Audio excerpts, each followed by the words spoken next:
Dans ce quick tip, nous allons voir comment modifier les liens entre les géométries et les matériaux. Nous avons vu précédemment que l'ensemble de ces géométries sont bien indépendantes et pointent tous vers un même matériau, le matériau peinture noire mat. Admettons maintenant que nous souhaitions attribuer un matériau type inox à la tige ici et un matériau plastique aux deux géométries, aux deux éléments du bouton qui sont ici.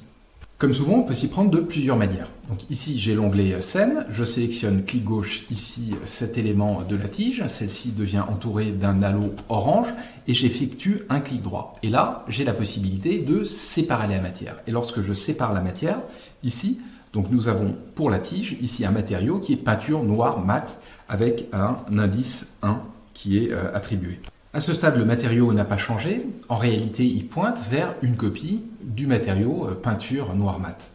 Donc si je me tourne maintenant vers les matières, et je vais sélectionner un chrome, ici par exemple, et que je viens glisser-déposer ce chrome sur la tige, le voici attribué donc à la tige et à la tige uniquement.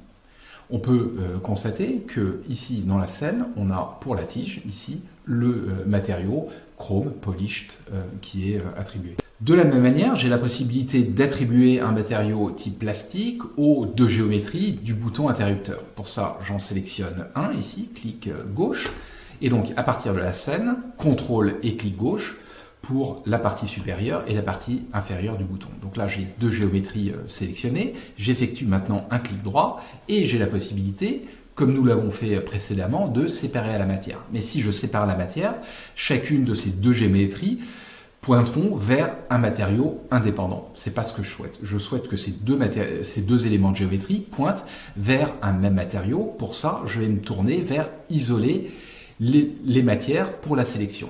Donc lorsque je fais ça, ici, donc ces deux boutons se voient affecter un même matériau, le matériau peinture noire mat, ici indice 1, comme précédemment. Cet indice 1, ici, indique que la partie bouton supérieur et la partie bouton inférieur pointent donc vers un même matériau. Ainsi, maintenant, si je vais chercher un plastique blanc dur, ici, hard, white plastique, et je viens le glisser sur un des deux éléments de géométrie, ce sont bien les deux, la partie supérieure et inférieure, qui se voient attribuer ce matériau. Ce quick tip est maintenant terminé et nous a permis de voir comment modifier les liens entre géométrie et matériaux.